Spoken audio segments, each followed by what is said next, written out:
The Liberating Arts seeks to articulate the enduring relevance of a liberal arts education during a time of pandemic and protest. Through our online platform, we will host a series of conversations with writers, academics, institutional leaders, and public intellectuals about the nature of the liberal arts, their formational purpose, and their moral significance in a time of great cultural disruption. We hope to inspire viewers and listeners to learn more about the liberating effects of these arts on their own lives. To find out more, please visit www.theliberatingarts.org or find us on Twitter, Facebook, Spotify, or YouTube. We are pleased at the Liberating Arts to have Jon Baskin with us. Let me introduce him before we begin our conversation. Jon is instructor and associate director for the MA program in creative publishing and critical journalism at the New School for Social Research. He's also a founding editor at The Point. I have that with me. I actually have just a number of copies here. I'm a faithful subscriber. Don't have the new issue yet, but I'm looking forward to it. The Point is a magazine of philosophical essays and criticism. And he's also the author, as of last year, of Ordinary Unhappiness, the therapeutic fiction of David Foster Wallace, which was published with Stanford University Press.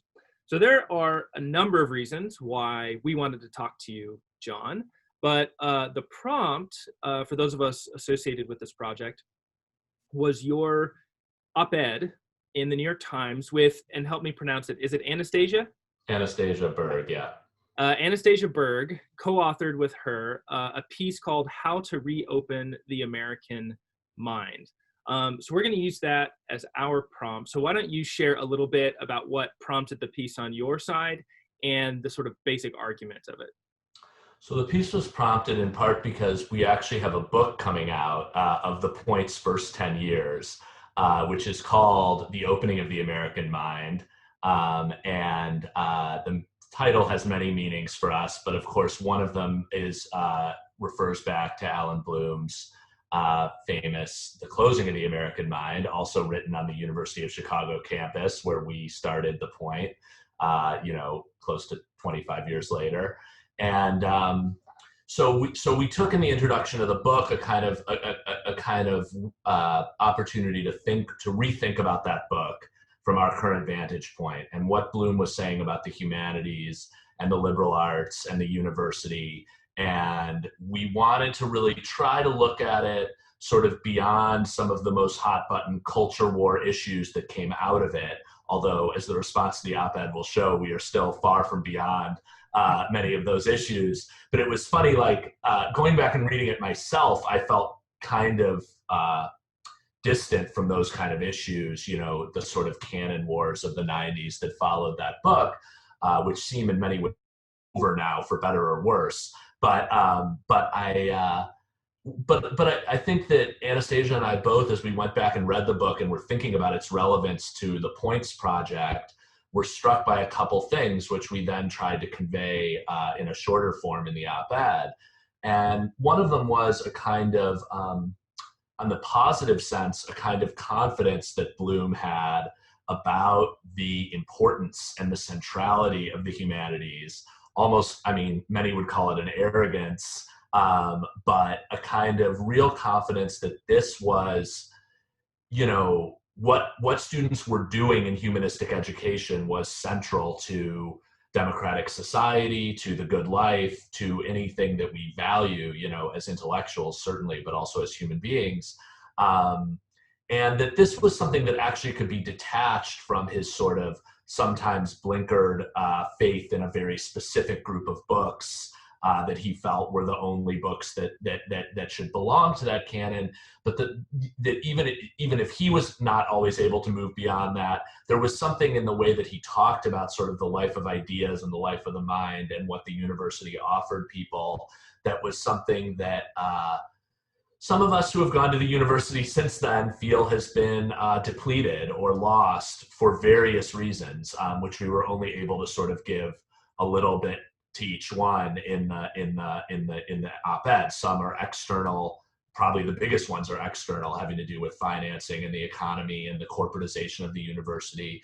And some are perhaps internal. And of course, it's more controversial to talk about the internal ones, at least among academics, that have to do with certain postmodern modes of reading that I've written about before, and I'm sure we'll get to talking about.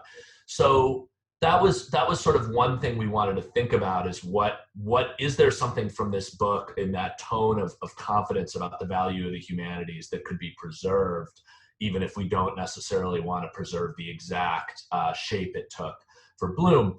But then the second thing, something that we found ourselves sort of critical of Bloom of in the book and in the subsequent conversation, was his seeming sort of assumption that this idea of the life of the mind really was had to be located in the university only in American life. That this was the one place. He had this famous thing. I think he said it in the New York Times op-ed that he wrote based on the book, where he said something like, "We've got 4 years, between when they're with their parents and when they go into the economy. We've only got them for 4 years, and this is the only chance to make these people, these benighted Americans, think of something higher than economic success or whatever their selfish interests are."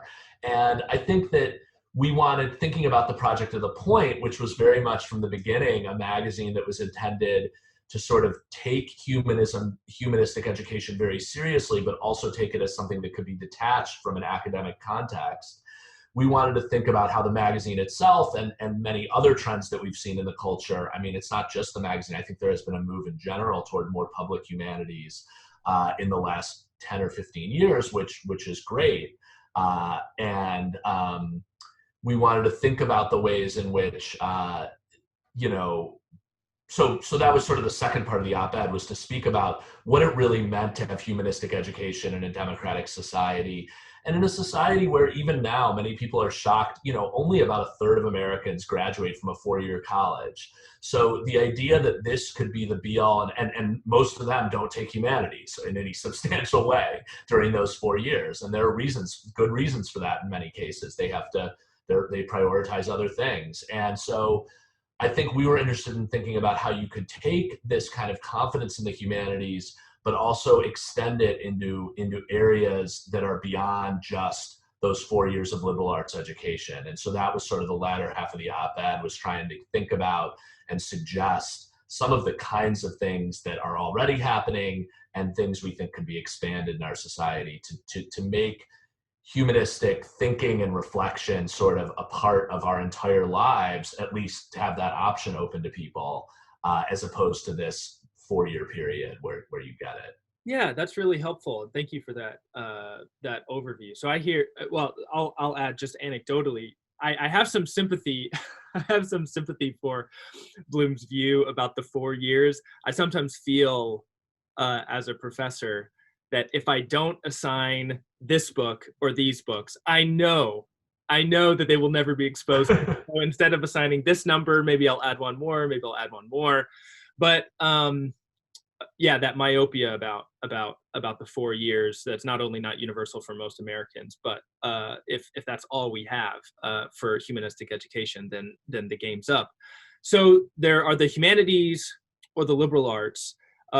There is the sort of the crisis of higher education, which your piece uses the pre-existing crisis, which sort of the pandemic doubles down on and exacerbates in many ways, as a launching pad or point of departure for thinking about, on the one hand, we should be worried about the crisis, and on the other hand, what you just said, the crisis might be an opportunity, because if we do focus really in a parochial way on higher ed exclusively as the last bastion, then even if we succeeded, we've failed, because we've reserved the goods of the humanities to these specific institutions and exclusively to the students who attend there. Yeah, and yeah, that's right. I sort of left out one of the sort of news peg for the op-ed, which was obviously we're going through this coronavirus right now. There are articles every day about the apocalyptic things happening in the humanities, and I should be clear. I think some people found the op-ed a little bit callous, as if it was saying, so what, goodbye to the academic humanities. I don't feel that way at all. I think the academic humanities still do a lot of good, and in many cases are the best chance that people have, certainly in society as it is today. As you say, there's certainly no guarantee that they will get it, that students will get this kind of opportunity either in secondary school, in their churches, in their book, in their professional experience, or in their lives outside of the university. Many people don't. I mean, that's just a fact of the matter. But I think that, so, we certainly would like there to be more public spending on higher education. We think it's, especially in more, non-elite schools, I think these are things that, I would certainly be for. But the piece was framed in a way by a strategic point that goes beyond, that's a little different, I guess, from what I said. Obviously, I really believe that people should have these opportunities throughout their life for humanistic education. And that's just something that ought to be available in a democratic society.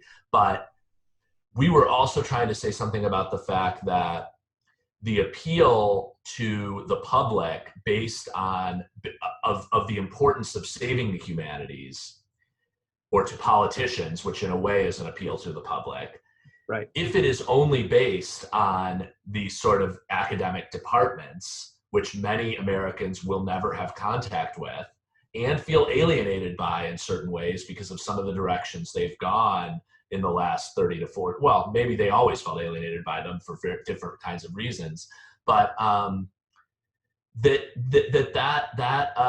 appeal is likely not to find massive popular support. And so the idea was something like to try to expanding our imagination about what the role of humanistic education is in an American life is something that is not only important for, for in itself, but also would actually be strategically a good idea for people who are interested in sort of the life and survival and expansion of the humanities. And yeah, there were things, I mean, well, I'll leave it there for now, but that's, No, and yeah. I think a charitable read of your piece would understand that y'all don't just stipulate, you presuppose as a given that the external threats to the academy and to the humanities are need to be opposed, and that you support things like public funding and so on. I mean, that seems self-evident to me. And that, but as you just say, that you go in a strategic, so you go in a prudential and in a principled direction. The principled direction I took, and we'll talk about this more in a moment, is that in a democratic society, is humanistic education for an elite few, or can we imagine it being for the many? That's the principled, and that's sort of, then that guides the prudential, which is if it is in fact the case that we are facing real threats, and those threats are having real world consequences, closing departments, closing programs, closing colleges, then what are we going to do about it?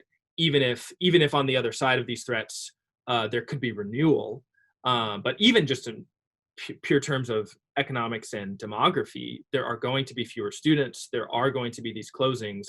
And so, as you argue, what if we imagined the sort of the institutional bounds, not just guarding, but providing the conditions for the flourishing of the humanities? What if they weren't limited to the college campus? So let me ask a general question about the humanities or the liberal arts, and then we'll move into the enemies or the threats that you see, as you say, external and internal, and then to the sort of small d, profoundly democratic vision of humanistic education. So everybody has trouble defining the liberal arts, defining what they're for. One quote from the piece y'all refer to the humanities as a continuing dialogue about how we should live together, and you offer a variety of riffs on that sort of definition. So, what would you say? Not to the politician who may or may not give you funding, but to just the ordinary, open-minded citizen, neighbor, as you say, churchgoer, book club member, etc., about what the humanities are, what the liberal arts are, what are they for, what are they good for, why do they matter? Yeah, so two things I guess I would say. One is that something we actually say in the longer introduction to the book, where we have more space to talk about this, is sort of really the humanities are very basic to your life. Every time when you decide what to eat, who to vote for, who to love, what to worship, these are all things that cast you into the humanities. They are all things that raise unavoidable questions about what you value and why, and what the other options are to value and why other people value those, that are I think just fundamental to any human life. How to parent, how to, these are questions that you will have to deal with whether you are take humanistic education or not. And there is, I'm aware there are some people that feel this way of talking about it as somehow to ground it into self-help or something. I'm not really opposed to that idea. I mean, I think the humanities are self-help in a very elevated sense. Like, they are a way of thinking through our lives. And if we can't speak of them in that way, and I think they're recognized as such to the extent that they're, by actually a broad public, like, there's a sort of common sense idea that, yes, these are important decisions we have to make. And it's not a bad thing to read things about some of the best things people have written about how they make these decisions or how they think about these values. So that's sort of like the most like on the ground, like important, just the extent to which the humanities are unavoidable in our lives. And so, the more chances we get to reflect on them and take a step back and think about these kind of grounding choices in our lives, the better. A second thing I'd say, and this goes a little bit to something else that was controversial in the op-ed, which is this whole notion of the great books. Now, we say twice in the op-ed, this is not about the great books. We're not saying we need to go back to the great books or that anyone needs to read the great books. That didn't stop a lot of people from saying, this is an op-ed about the great books, blah, blah, blah. What I think is true, though, is that there's something, so I went to undergrad at Brown, which was as far from the great books as you could get in the way I was educated. And then I went to graduate school at this University of Chicago Committee on Social Thought, where there is a sense that you are engaging in a dialogue, like you said, about the good life, which is encapsulated in certain books that are in dialogue with one another. And I think that something I think is really important to what the point does, and to it again, to sort of our society, that I think is encapsulated in that way of thinking about the humanities as a dialogue between that's encapsulated in the sort of old great book way of teaching the great books, is the notion of a sort of deep sense of the pluralism of human values, of the idea that there really are incommensurate values that are defensible, that are reasonable, that can be that have been defended by great thinkers and writers, and that I think is a kind of working your way through that dialogue and doing your best to actually understand those different perspectives and see the sense in them, which is something that University of Chicago undergraduates still do in the core, but very few undergraduates do anymore in the humanities. I think is something that is really like a kind of foundational training for living in a pluralistic society, and something that speaks to many of the deepest kinds of problems that everyone's always talking about in our political and social life, of the sort of polarization and hatred of other points of view. And so that's a second thing that I think is maybe specific to a certain way of thinking about the humanities that I would want to defend. Again, apart from what books it involves, but that has to do with this idea that one thing the humanities do teach you is a sort of about the deep pluralism of human values. So that's sort of the other, that's the other, and that is something we try to sort of do in the point too, as a kind of model of trying to show you can have this kind of dialogue. So the core curriculum is not the only way to inculcate that idea, I hope. But it is one way that gets kids when they're 18 years old, and I think is successful from what I've seen. Right. And I think there's a very modest way, it seems to me, and it sounds like you've read your replies, you've read your comments. So it sounds like you know all the people who disagree with you, and of course they're out there. It seems like there's a very modest way to articulate this, what you've just done, which is reading not the great books, but reading great books in general, ancient books in different languages from different cultures. As you say, you're not submitting yourself to the rightness of a capital C canonical text. You're giving yourself over for a time to sit at the feet of someone and learn, and to ask questions, and at the end of the day, reserving the right to disagree where you even as you learn, and that in that disagreement and that contestation, that's the best kind of learning. And even Bloom, who loves his Melville, Faulkner, and McCarthy, there is no like right reading of those texts that secures the right way to view the world. I mean, you find a thousand perspectives inside of Moby Dick alone, right? Yeah. Well, I think that Bloom was a huge, he was a huge advocate of this idea, the pluralism of values that you find in this tradition.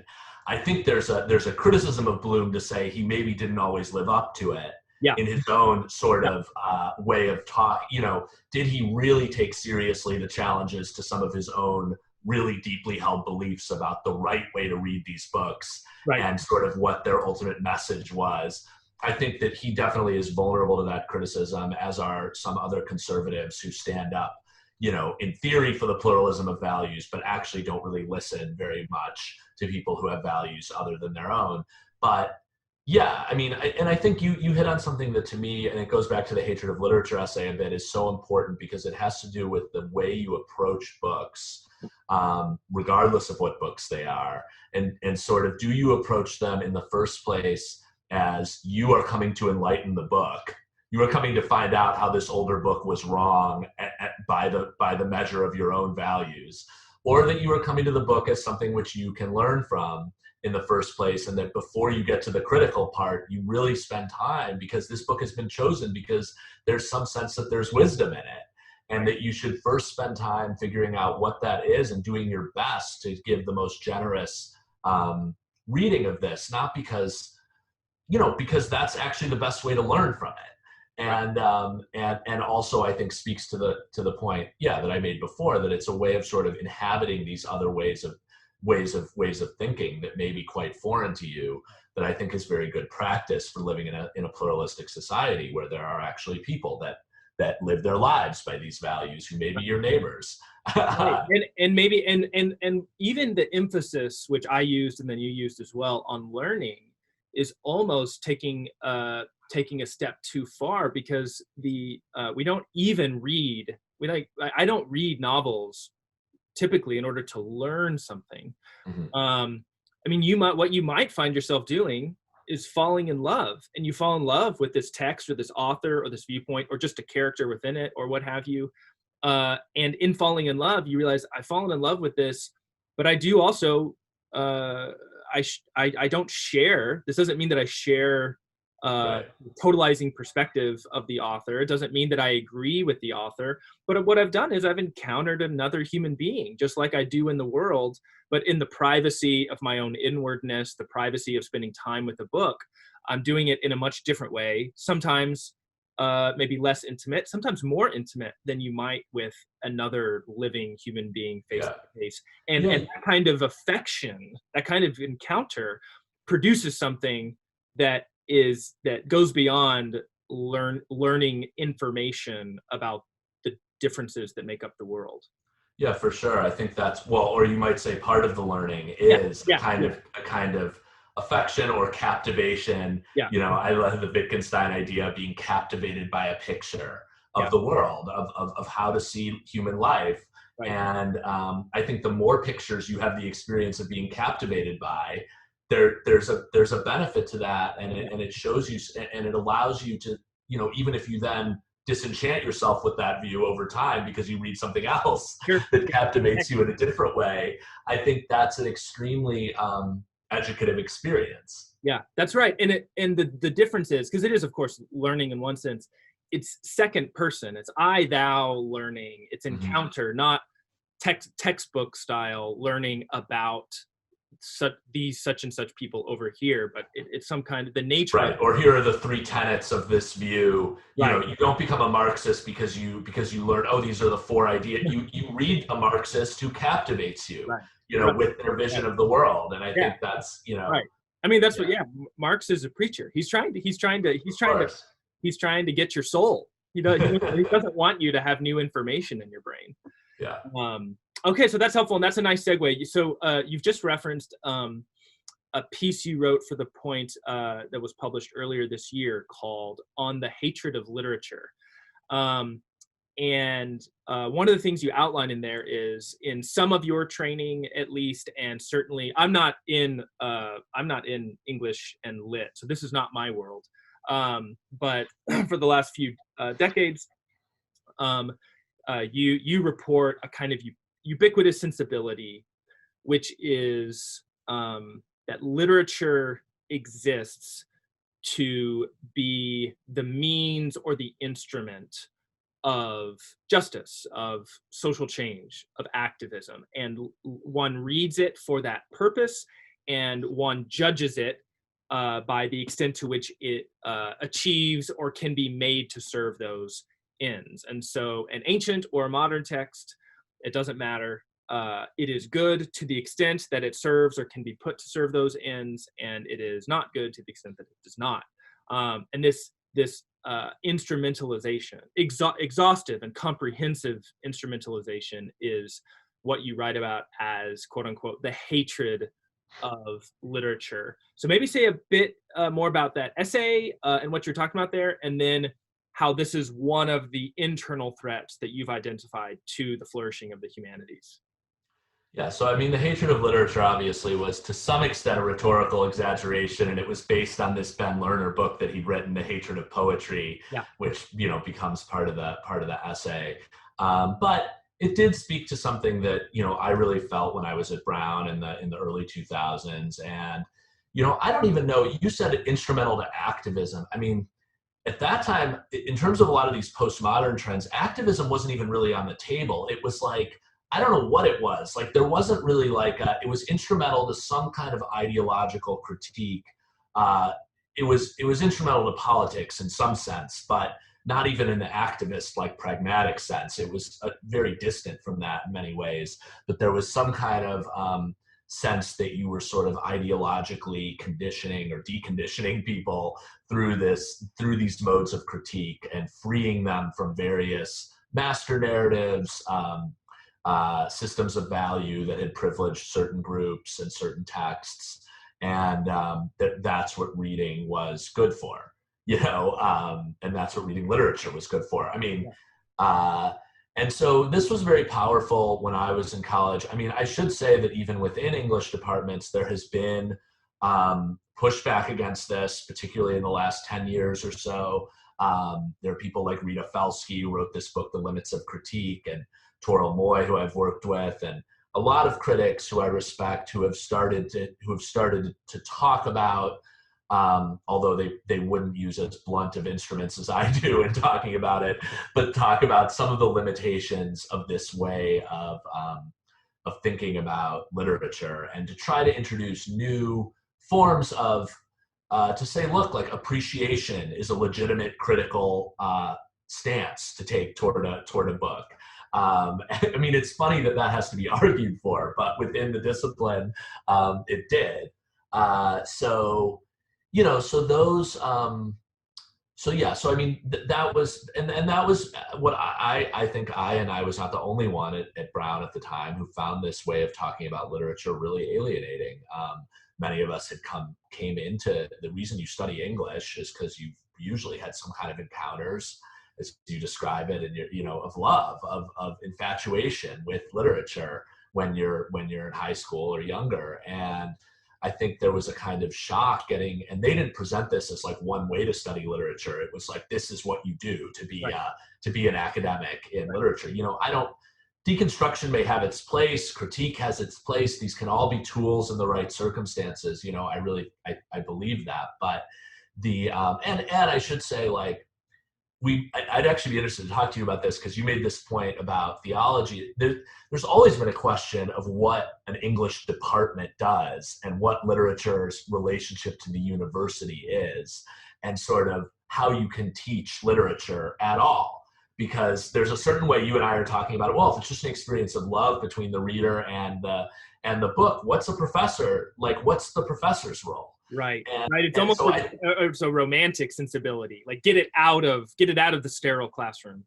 Yeah. Well, and I mean, someone could say to us, like, well, okay, then just don't go to English classes or theology classes. Like why? Maybe But if we're going to study it in an academic setting, shouldn't we be using these critical methods? I think that's a serious question, and I don't know that I have like the perfect answer to it. There's been a sort of succession of techniques in English departments going back to the new critics in the 40s, that are sort of, in a way, all answer the question, what am I doing in an English class, as opposed to just reading on my own.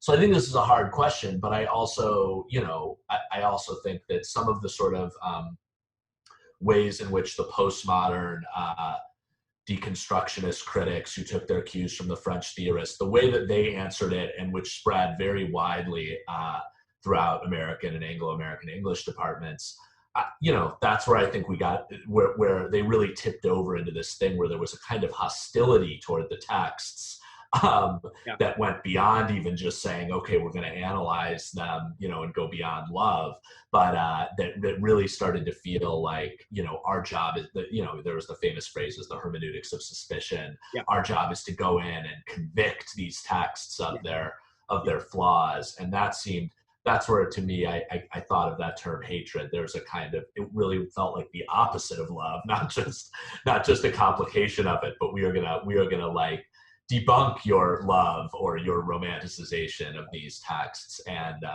that sort of felt like a big part of the point of what they were doing. Yeah. So if we were to think about internal threats, and if what we've just identified is one from the left, which is a kind of exhaustively ideological. If you say you're right, I mean, I take your point. It's not necessarily pointed towards activism, but it is some kind of political totalization of the text as ideology. If that's the internal threat from the left, one of the things you point to, and I'll read a quote here in a second, from the right, is it's a different kind of instrumentalization, more in the Weberian sense, that all this is good for, put simply, is like getting a job, economic. That kind of rationalization. So one of the things y'all write there in the piece is, you say Bloom's argument was not reducible to his case for the great books. So there's one of your caveats. One of the two. Yes. Yeah. His deeper point was about authority. Like many of the thinkers in the canon that he asked his students to grapple with, Bloom understood the vulnerability of democratic institutions to the forces of technocracy, greed, materialism, and an immoderate individualism. If the university did not continue to be valued above all for its capacity to introduce America's future leaders to a robust dialogue about the virtuous life and the just society, he warned, it was clear what other masters it would come to serve. And you mentioned in one other place that the irony is the way that academic departments, including humanistic departments, not just like STEM, fall prey to, quote, conceptions of humanistic education that privilege scientific knowledge accumulation, political activism, and the cultivation of, scare quotes, analytical skills thought to be prized in Silicon Valley and places like that. So maybe talk a little bit about that. You refer very ominously to the other masters that will be served by higher ed, by humanistic education, in the absence of treating the humanities and the liberal arts as this privileged and capacious site for conversation and reflection on the good life. on the virtues and the just society. So say a little bit more about that. Yeah, well, I think that, I mean, and this is something that, again, was sort of interesting to go back and read Bloom, because Bloom, obviously, the sort of proximate attack that he starts with his book with, that sort of launches the culture wars, is relativism. And this is an attack that's coming from the left, a kind of, the relativism of values, which is going to destroy everything he thinks is valuable in the humanities. But one of the reasons he thinks this is so damaging is he says, look, I get these students, they're relativistic about values. They have this kind of whatever attitude, and they study for 4 years and then they go on and be bankers. Right. Because if you're just relativistic, at the end of the day, why not just do, what makes the most money? And we live in a society. I mean, he's writing this toward the end of the Reagan years.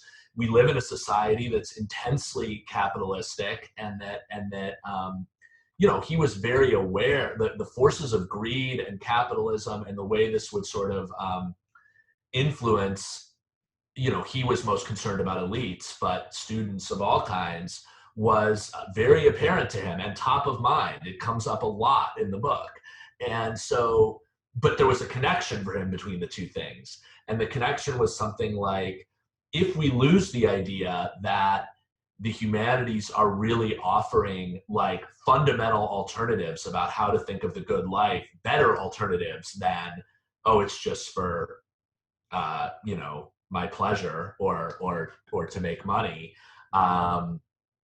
If we lose that idea, these other ideas are quite powerful in our society. Technocracy, greed, scientism, which was not something he talked that much about, but I think is something we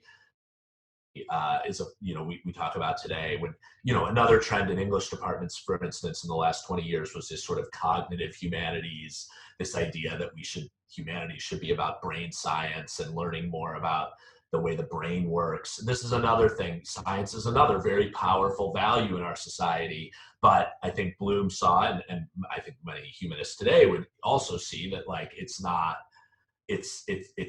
what we're doing when we're reading literature and reading philosophy. There's something that there are different values at stake there.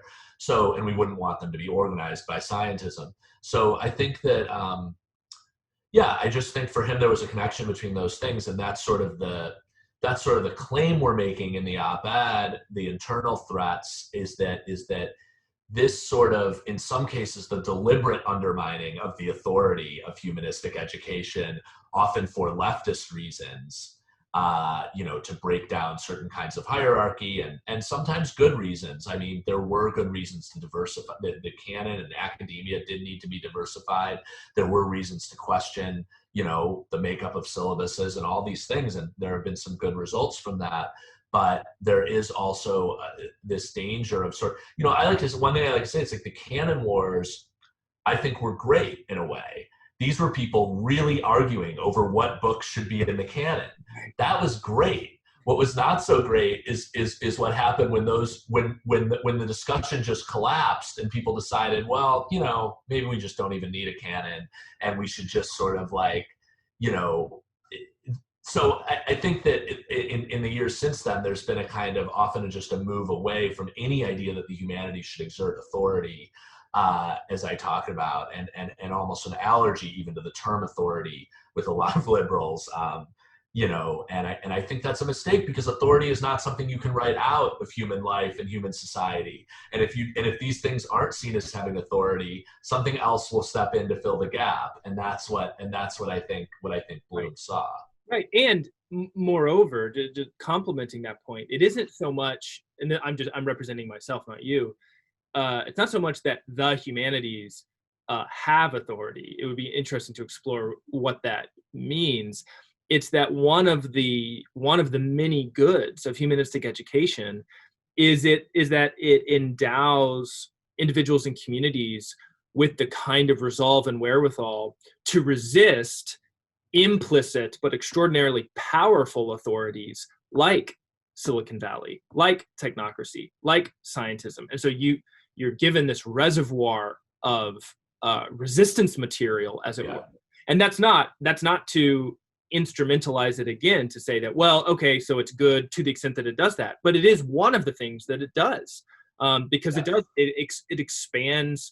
It can, obviously, this isn't magic. It's not automatic, but it expands the horizon of your imagination, of the alternatives that you can imagine to the status quo and to the proposals that seem like common sense. But if you've read books and ideas from other periods and other cultures, you realize this isn't self-evident at all. Right.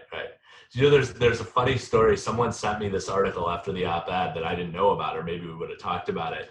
I'm going to bungle a lot of the details, but Bell Telephone in like the 70s, or they had a lot of people working for them who were not college educated, and they were starting to move up into the upper reaches of the company. And there was a theory that they needed to give them some of the liberal arts education so that they would be more flexible employees and thinkers. But I don't know how it got decided what the curriculum was, but they ended up doing like a really ambitious, like kind of great books curriculum. It ended with Ulysses, where they read Ulysses for several weeks, but they also read Plato and whatever. And what they found is the people who were in this program began to work less because they started to see, and they would report on surveys, yeah, I've realized like money's really not the most important thing. There are other things I should be doing. And they discontinued the program because they found it had the opposite effect. They'd hoped it would like increase productivity. And in fact, it had the opposite effect. These people realized they started thinking about things like capitalism and what it sort of, and what the other kind of human values were. And so it's just, there have been some fascinating academic studies of this. But why sell my labor when I could rejoice? Yeah, and maybe I should be spending more time with my family, or at my church or whatever. Maybe I shouldn't be prioritizing this job over everything else. So I think there's a kind of freedom that comes, a freedom of thinking that comes, with the kind of education we've been talking about. That's great. That's a wonderful anecdote. That's not instrumental. That's just has to do with our, with freedom. No, that's exactly right. That's great, and that's a good segue to the positive vision that y'all outline in the sort of final third of the piece.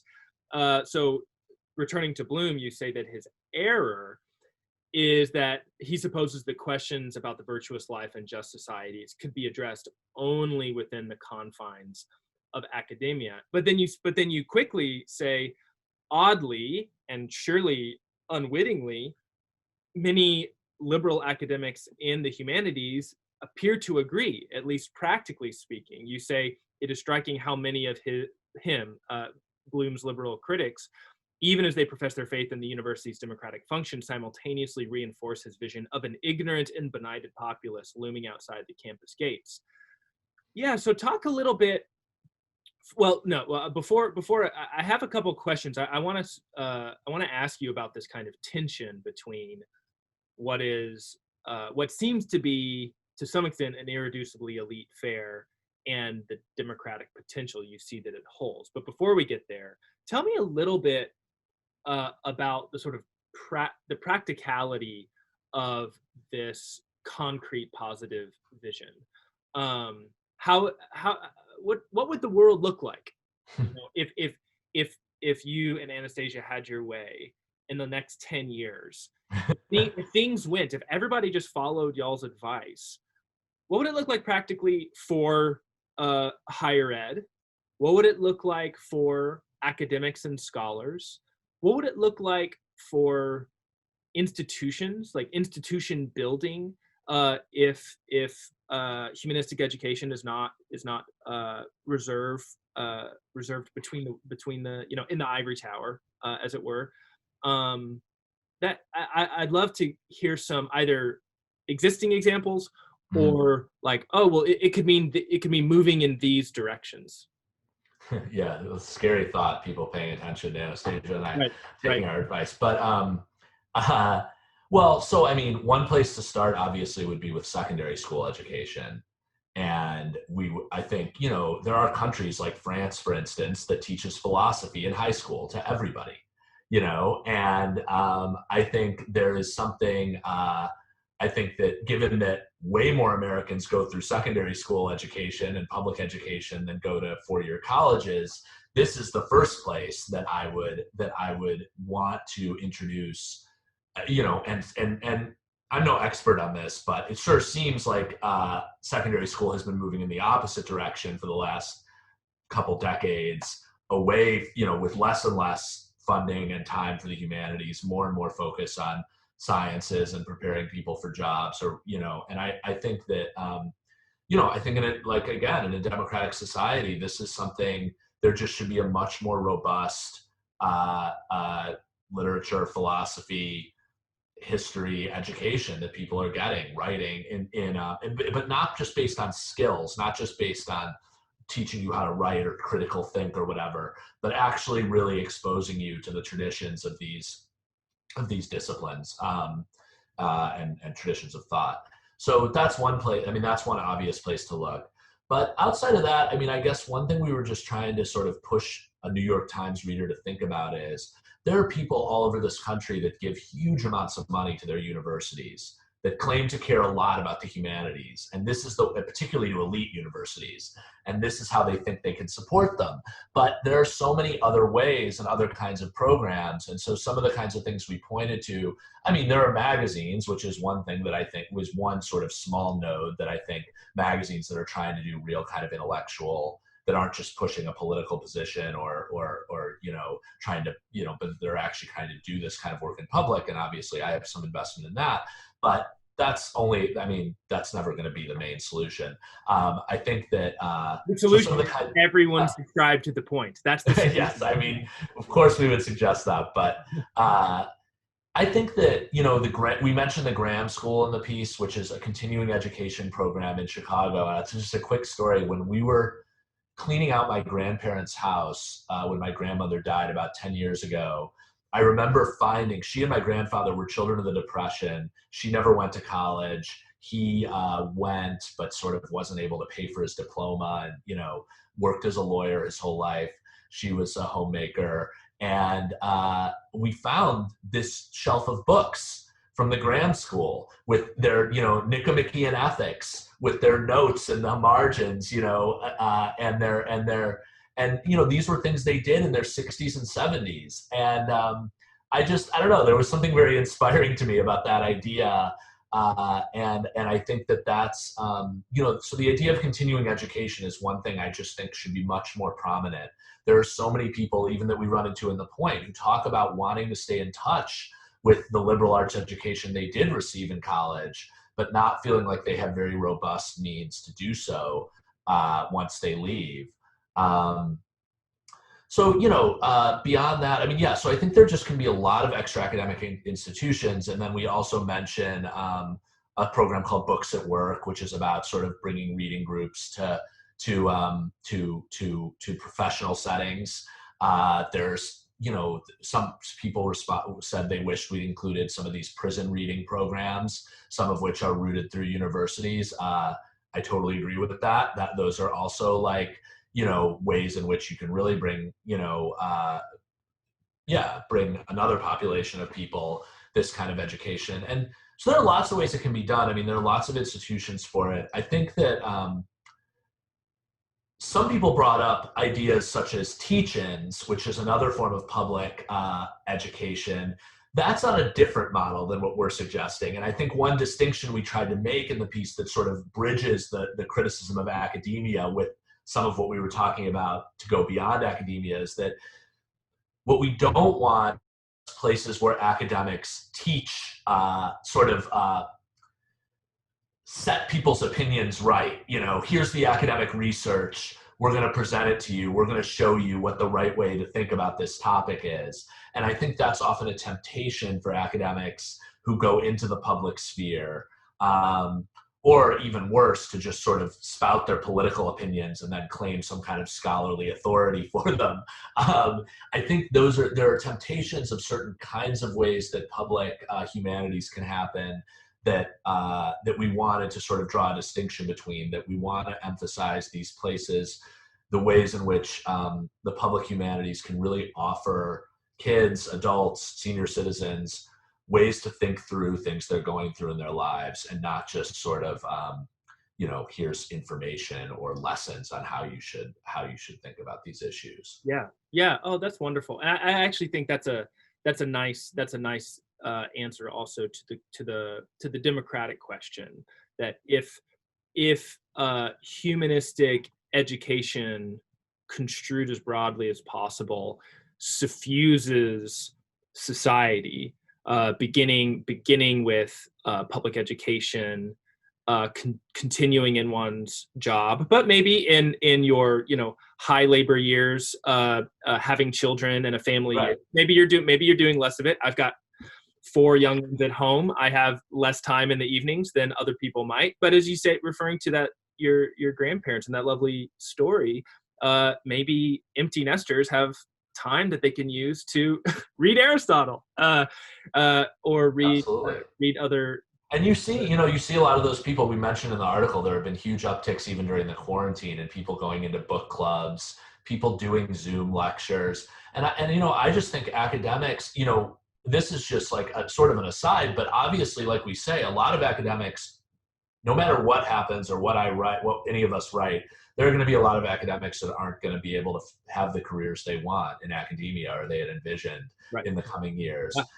And one of the things I would hope, like, it would be great if we could build some institutions outside of academia where they could still find employment and ways to speak to people about the things they care about, in these alternate forms. Yeah. And that as a society that we would value those things the same way we do a professor, and I think we have a long way to go to get there, because I don't think that's how we think about it now. Yeah.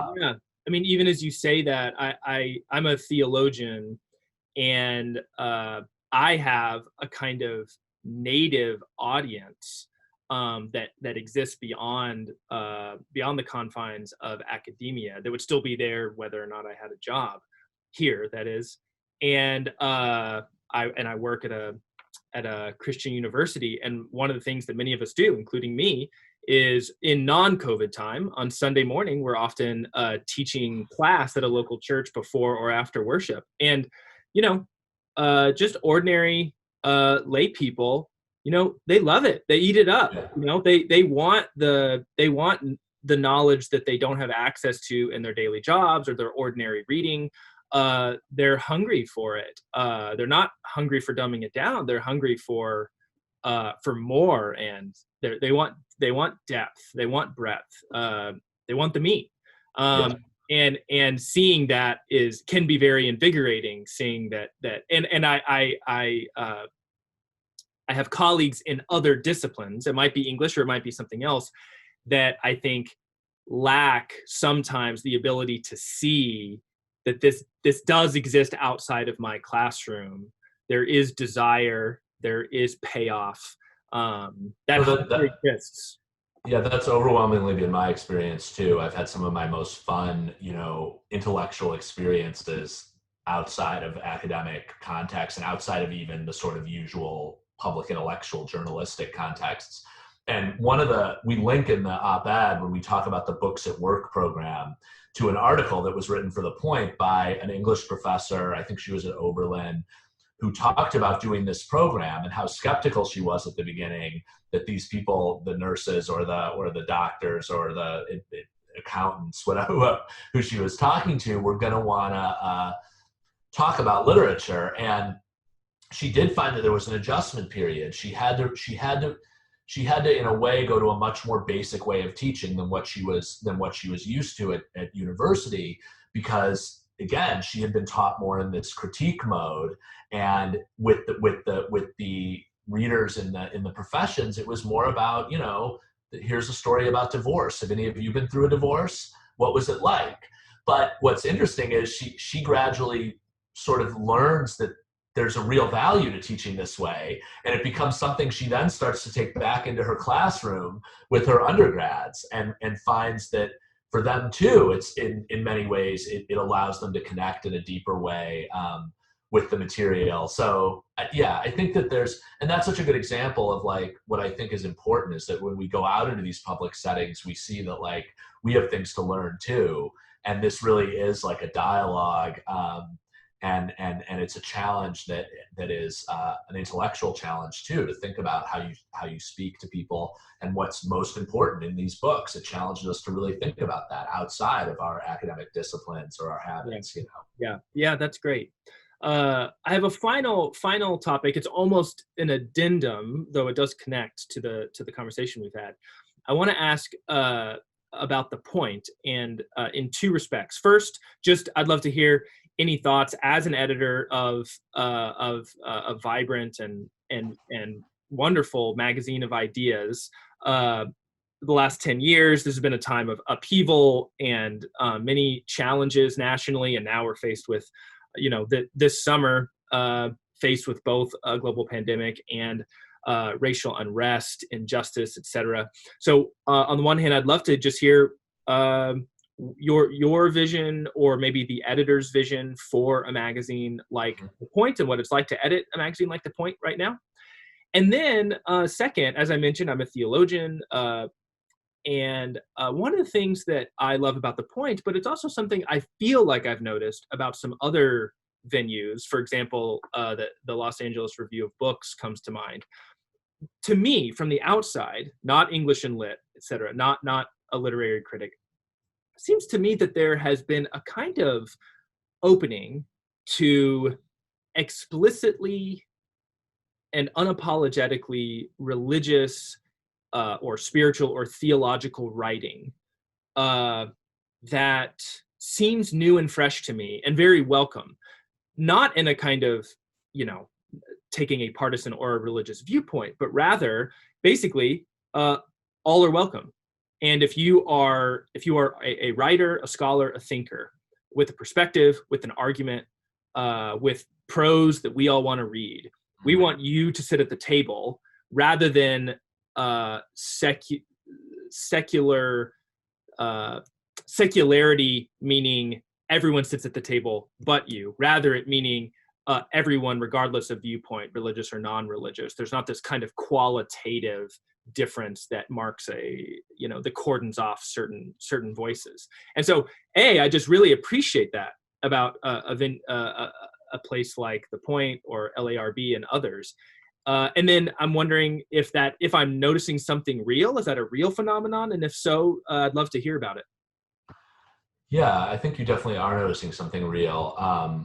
I think I can kind of try and answer both questions by taking a step back. And you asked about running The Point and how we think of what we're doing and during this 10-year period. And it's a well-timed question because we have this book coming out that's about the first 10 years of the magazine, and it made us think a lot about this. And when we started The Point, something that I really was so naive about a lot of things when we started the magazine, and I didn't know a whole lot even about the history of little magazines.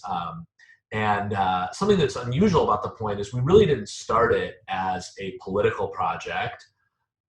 It was not guided by a political ethos or a religious one. It was guided by a kind of, or a literary one even. It was guided by a kind of philosophical idea. Could you create a magazine that embodied some of what we liked about philosophical dialogue, the idea of dialogue between different perspectives? It goes back to that thing I was saying about the way that we studied books at UChicago had this idea that these books spoke directly to our lives and they were in dialogue with one another about incommensurable values. And could you have a magazine that sort of spoke to that? It wasn't, but I think, all of us who started the magazine probably considered ourselves on the left in some broad sense. Yeah. I don't think we thought we were doing anything terribly politically interesting or contrarian or anything. And it was about 5 or 6 years until, in a way, that role started to get thrust upon us, where we started to notice that just by trying to have this dialogue and to include, which meant including conservative voices, religious voices when we could, and sometimes voices that were critical of the left, that we started to become a target of a growing sort of group of progressive intellectuals, public intellectuals, and academics who seemed to have less and less tolerance for what we were doing and consider it threatening and were very hostile to it. And So it was interesting, and I would say, you saw it start to pick up around the time of Occupy Wall Street, and then it sort of intensified as that time went on, and Trump was elected. And the name of the book, The Opening of the American Mind, besides being the reference to Bloom, speaks to sort of two separate things in this 10-year period. One, that America itself had its mind open about what was possible in America, in some ways first with Obama and then again with Trump. Right. And secondly, that it has become increasingly a challenge in this climate to keep one's mind open, to remain open to the views of our fellow citizens and our fellow, intellectuals even. And so that second thing, I think, has more, I think in the last 5 years or 6 years, has become a bigger part of the Point's identity than I think we envisioned it being when we started the magazine. But I think it flows from the initial commitment of the magazine to this notion of dialogue and pluralism. But the fact that the culture has sort of changed around us and made those kind of things more controversial to stand up for, I think, in a robust way. And yeah, to speak directly to the religious, and so that's both a challenge of running the magazine right now. I mean, we have a lot of pluralism even within our own staff, and we have people on our own staff who didn't like that op-ed. We have people on our own staff who are critical of various different things we do from both sides, actually. And so that's a challenge, as an editor, and for all of us, I think, trying to keep that all together when there are sometimes really strong disagreements. But it also, I think, speaks, I hope, to the importance of what we're trying to do, because there's a reason not a lot of publications or institutions do this. It's hard. But I think it's important, in the current climate more even than it was before. And in terms of religion, I mean, yeah, I think you're probably right about the LARB. I can't speak, to their sort of internal process, but I know with the Point, for me, it was really important. There was so much talk in progressive magazines about diversity, and yet such an obvious blind spot in my mind with regard to religion in a country that remains, even though the numbers may be declining, quite religious. Yeah. And I remember, I remember reading in the New York Times after the Trump election, the executive editor, Dean Baquet, said something like, yeah, we've realized we probably need to put a second reporter on religion. We're just not understanding it well enough or something. And I thought, this is, not only is it crazy they only have one reporter covering religion, but religion is not just something you cover. Right. It's a whole way of thinking that informs the way of the worldviews of millions and millions of Americans. Right. And so to me, to be a truly pluralistic magazine, that was really, really important to have that perspective. And, we have an editor named Robert Kehoe who went to Wheaton College. Oh, okay. He was someone that I brought on, probably 4 or 5 years into the magazine. He came to us just as a writer, but it was really important to me it's been really important to have him be part of the magazine, because he connected us with, even though we had the desire before, I just didn't have a lot of connections with the sort of intellectual community, religious intellectual communities. And he really helped with that. It allowed us to do the church symposium in issue 16, I think it was, which was, maybe it was 14, I don't know. But anyway, which was, I think, really important. And I think signaled to a lot of readers, maybe like you, that this is something we take seriously and really want to be part of among the worldviews that are represented robustly in the magazine. And I think you'll find, for instance, in the sex symposium in the new issue too, we have a piece by a monk. And his work. Yeah, that's one of the things that prompted the question. Yeah. So I think that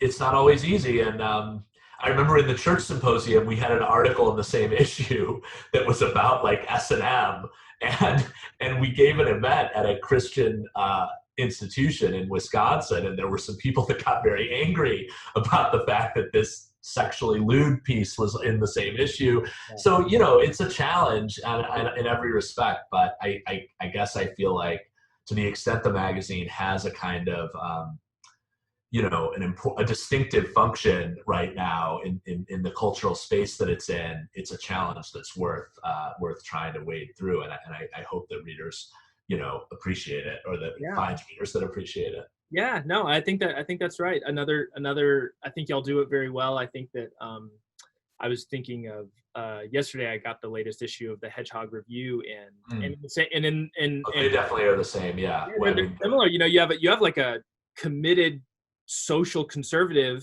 doing one piece, and then Sam Adler Bell, Why I Am a Socialist. And you have everything in between, or sort of off the map, and everyone does it differently.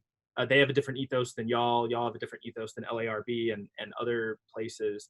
And I do think it embodies the very challenge that you've articulated in this conversation, which is what does it mean to not only acknowledge, but to affirm that kind of pluralism, and to give voice to it, and to surrender yourself to it, to learn from it, and to encounter it without... I think something that's important is it doesn't mean centrism. Right, or that exactly. you just, and this is something the Point sometimes gets accused of, which drives me crazy, because we couldn't be further from a centrist magazine. We've never published a centrist. That's probably the least represented view. Right. Yeah. You're for diversity except for centrists. Yeah. I mean, it's just not a point of view we find that interesting for the most part.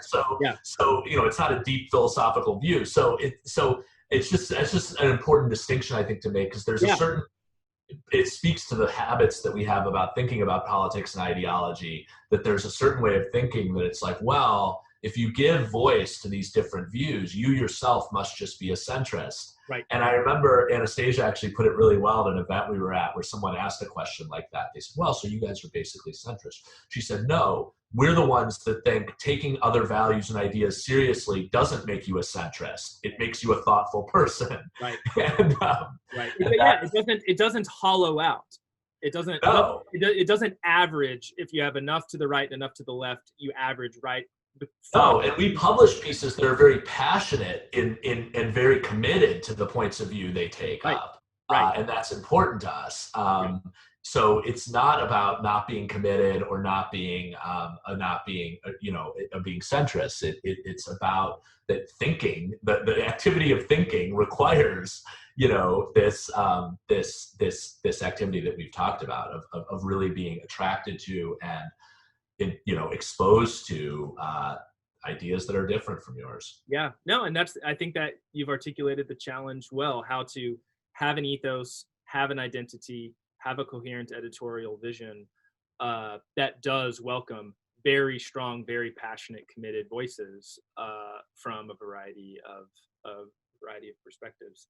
Well, that's wonderful. This has been great. Thanks for this, Jon. And speaking on behalf of the Liberating Arts Project, we really appreciate it.